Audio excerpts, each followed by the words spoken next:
28वीं तरमीम के बारे में हम जानते हैं कि वोटर की एज के बारे में तजवीज़ है कि कम कर दिया जाए। हम ये जानते हैं कि जो विफाक के खर्चे हैं BISP के हवाले से, दिफाई बजट के हवाले से, वो सूबों को ट्रांसफ़र कर दिए जाएँ। एंड ऑफ कोर्स नए सूबों की बाज़गश्त तो बड़ी पुरानी हो गई है, नथिंग न्यू। पंजाब के अंदर भी नए सूबे बनने चाहिए, सिंध नहीं बनने चाहिए, ये तजावीज़ ज़ेर गौर है। मैं शुरू करूँगा इसके ऊपर बात शाहिदा रहमानी साहिबा से, क्योंकि हम जानते हैं कि जो बातें इस वक्त ज़ेर गौर हैं उसके ऊपर पीपल्स पार्टी ने काफ़ी वक्त से शदीद मुखालिफत की है, बट सैडली पीपल्स पार्टी की मुखालिफत भी अरबाब इक़्तिदार को उनकी इरादा साजी के अंदर कोई तब्दीली लाने में कामयाब ना हो पाई है। शाहिदा रहमानी साहिबा, ये जो 28वीं तरमीम के बादल हैं जिससे लग ये रहा है कि पीपल्स पार्टी के ऊपर दबाव बढ़ाया जाएगा उनको राज़ी करवाने के लिए, क्योंकि जो उनके रिजर्वेशंस और तहफ़्फ़ुज़ात हैं पीपल्स पार्टी के, वो हम पूरी कौम जानती है।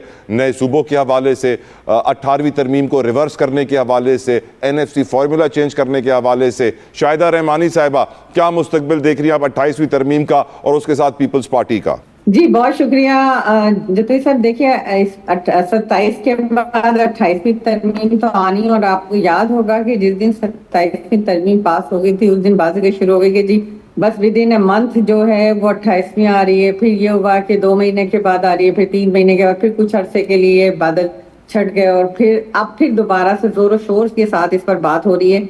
और आपने देखा कि पाकिस्तान पीपल्स पार्टी के साथ अभी तक इस मसले पर, क्योंकि 28वीं तरमीम आना कोई भी तरमीम आती है वो कोई मामूली बात नहीं होती, 2/3 मेजॉरिटी के साथ आती है, और 2/3 मेजॉरिटी में लाजमी बात है peoples party second largest party है जो गवर्नमेंट के अंदर बैठी है और सबसे ज्यादा हमारे वोट्स हैं, तो हमें इग्नोर करके तो नहीं लाई जा सकती। और टू बी ऑनेस्ट मैं आपको बताऊं कि हमारे साथ इस तरह का ना तो कोई मुसव्विदा ज़ेरे बहस आया है, ना हमारे लीडरशिप के साथ आया है, चाहे वो चेयरमैन बिलावल भुट्टो जरदारी साहब हो, प्रेसिडेंट साहब, कहीं पर भी। लेकिन हम मीडिया एंड सोशल मीडिया से मुस्तकिल इस अफवाहें, इस तरह की बातचीत सुन रहे हैं कि जी अब जो है विफाक के हैंड ओवर कराची किया जा रहा है। कभी कहा जाता है जी अब जो है सूबे और मजीद सूबे बनेंगे। अच्छा, फिर कहीं कहा जा रहा है कि जो 18 जो कॉन्स्टिट्यूशन ऑफ पाकिस्तान में शामिल है कि सूबाई अगर कोई भी किसी भी सूबे के अंदर मजीद सूबे बनाए जाते हैं तो वहाँ की असेंबली 2/3 मेजॉरिटी के साथ उसको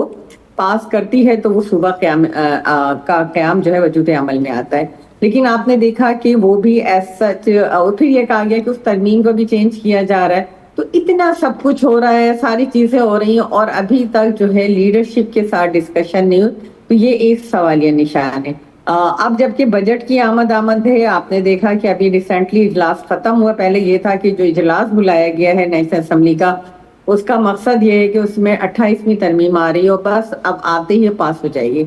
आपने देखा कि वो इजलास भी 2 वीक का था, वो भी खत्म हो गया, और उसके बाद ईद आ गई, और ईद के फौरन बाद आपको पता है जैसे कि फर्स्ट को या मोस्ट प्रोबेबली वो कह रहे हैं मैडम सालसी के किरदार की वजह से ताखीर हुई है, सालसी के किरदार की वजह से। देखिए अभी तक जतोई साहब मैं आपको टू बी ऑनेस्ट बता रही हूँ कि हमारे साथ ना तो कोई इस तरह की बातचीत हुई है, मुसव्विदा तो दूर की बात है। अभी ये सब सिर्फ आप लोगों के ज़बानी मीडिया के थ्रू, सोशल मीडिया के थ्रू, या कुछ ब्लॉगर्स हैं इस तरह की बातचीत कर रहे हैं, कुछ यूट्यूबर्स हैं जो बातचीत कर रहे हैं। लेकिन अगर सियासी सतह पर देखी जाए तो PMLN ने भी उसको ऑन नहीं किया, माँ सिवाय एक राना सनाउल्लाह के जो उनके अपने व्यूज हो सकते हैं।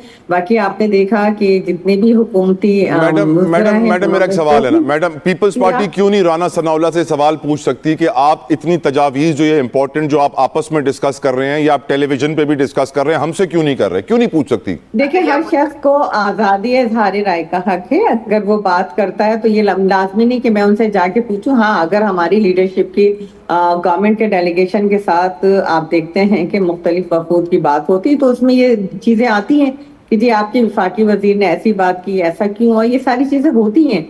लेकिन ये हम ये उनको असम्बली में खड़े होकर पूछे आपने ऐसा क्यों कहा। अभी एक तो सबसे पहली बात है कि हुकूमत ने on the floor of the house इसको डिनाई किया, उन्होंने अभी तक हमारे पास ऐसा कुछ नहीं है। आपके लॉ मिनिस्टर ने टोटली डिनाई किया, आपके इंफॉर्मेशन मिनिस्टर ने टोटल डिनाई किया कि अभी तक ऐसा कोई चीज हमारे ज़ेरे गौर नहीं है। Madam with all due respect, देखें बिलावल साहब वफाकी हुकूमत तो कहते हैं कि मैं 3000 अरब इजाफी टैक्स जमा करके देता हूँ, हुकूमत कान नहीं धरती है। फिर हुकूमत के लिए बातें हो रही हैं कि वो अपने अखराजात वफाकी हुकूमत सूबों में तकसीम कर रही है और वो भी कोई 3000 अरब के करीब हैं। तो लग कुछ ये रहा है कि पीपल्स पार्टी की आवाज़ ज़्यादा कानों तक पहुँच नहीं रही। उन लोगों के जहां तक पहुंचनी चाहिए। उस्मा साहिबा आप नहीं जतोई साहब बात ये है, जी जल्दी से मैडम, मैं थोड़ा जल्दी सा से रिस्पॉन्स करूंगी। जतोई साहब बात ये है कि देखें सूबे तो अपना टैक्स कलेक्शन कर रहे हैं और उसमें वो सक्सेसफुल हैं, लेकिन जो विफाक के पास एफबीआर है, और एफबीआर का आपको पता है कि बिलियन ऑफ रुपीस का शॉर्टफॉल है जो उन्हें टैक्स कलेक्शन करनी थी, और वो नहीं कर पाए। तो वो जो है आपके मैडम जो मुल्क कर्जों पे चल रहा हो उसका मैडम सॉरी इस तरह की आवाजें तो हम उठाएंगे मैडम सॉरी मैडम, जो मुल्क कर्जों पे चल रहा हो उसका एक सियासी लीडर कह रहा है उस मुल्कों की 3000 अरब यानी 6 से 7 बिलियन डॉलर मैं जमा करके दूंगा, लेकिन वो आईएमएफ से $1 बिलियन लेके आप अवाम का कीमा निकाल देंगे, बिलावल साहब जमा करके देंगे, ये बात उनको पसंद नहीं आ रही। मुझे आगे बढ़ने दें। उस्मा साहिबा आप हुकूमत को रिप्रेजेंट कर रहे हैं इसलिए आपके पास आखिर में आऊँगा। आपकी नज़र में नुसरत साहिबा ये जो 28वीं तरमीम है ये क्या है, ये कब आएगी, आएगी नहीं आएगी, क्यों इतनी बातें हो रही हैं? Your opinion madam. देखिए जो पहले थी 26वीं और 27वीं आईनी तरमीम, उसके बारे में भी लोगों को बिल्कुल किसी चीज का नहीं पता था, बिल्कुल भी नहीं पता। बिलावल साहब ने सबसे पहले आके बताया था अपने ट्वीट में कि ये आने वाला है, और देख आने वाला है ना, मसवदा क्या था वो किसी को नहीं पता था। इवन रात के 11:30 बजे वजीर कानून ने कहा कि मुझे मसवदा मिल गया है, और उसके बाद वो बिल पेश हो गया, और उससे पेश होने से पहले आपको पता है हमारे एमएनएस के साथ क्या हुआ क्या नहीं हुआ, किस तरह उन्हें अंदर से गिरफ्तार किया गया, छुप के रहे, पता नहीं क्या क्या कुछ नहीं हुआ। मुझे वो सैफुल्लाह अबड़ो साहब की तकरीर याद है मैडम जी।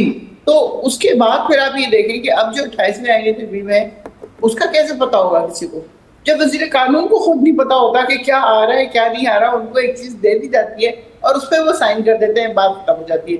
तो इसी तरह एग्जैक्टली ये 28वीं होगी, लेकिन इसमें अगर ये है कि मजीद सूबे बनने चाहिए, तो मैं बजाते खुद, मुझे नहीं पता मेरी पार्टी का क्या इसके बारे में ख्याल है, लेकिन मैं समझती हूँ कि वाकई सूबे बनने चाहिए। आप अमेरिका में देखिए कितनी उनकी स्टेट्स का इजाफा हुआ, इंडिया में देख लें जब इंडिया बना था और उसके बाद अब देखिए कितने सारे सूबे बनाने का मकसद ये होता है कि वो जगह छोटी हो जाए। जिस तरह पंजाब है, पंजाब इतना बड़ा है कि इतने बड़े बड़े मुल्क भी नहीं, तो अगर पंजाब को हम तकसीम कर देते हैं 2 या 3 सूबों में, तो वो उस बंदे के लिए आसानी होगी जो कि हैंडल कर रहा होगा उस इलाके को। तो यहाँ पे भी अगर पूरे पाकिस्तान में इस तरह कर दिया जाए कि आप छोटे छोटे सूबे बना रहे हैं, छोटे तो नहीं खैर, उसमें भी बहुत बड़े बड़े होंगे, लेकिन हैंडलिंग आसान हो जाएगी चीजों की, पता चल जाएगा कि कौन सी चीज किधर जा रही है, क्या हो रहा है, किस तरह उसको आगे लेके चलना है। पर मैडम हर सूबे का फिर एक नया चीफ मिनिस्टर होगा, खर्चे भी तो बढ़ेंगे। इससे नहीं फर्क पड़ता खर्चे। एक चीफ मिनिस्टर 13 अरब का जहाज ले ले और दूसरे चीफ मिनिस्टर के उनको पासपोर्ट ना दिया जाए, ये वाली सेग्रीगेशन भी तो नहीं होगी ना। फिर सबको एक उस पे लेके चला जाएगा। इससे खर्चे वर्चे की बात नहीं है। खर्चा एक मिनिस्टर भी इतना कर रहा है इस वक्त कि बाकी को आप बिल्कुल उठा के फेंक दें उसके मुकाबले में कि जीरो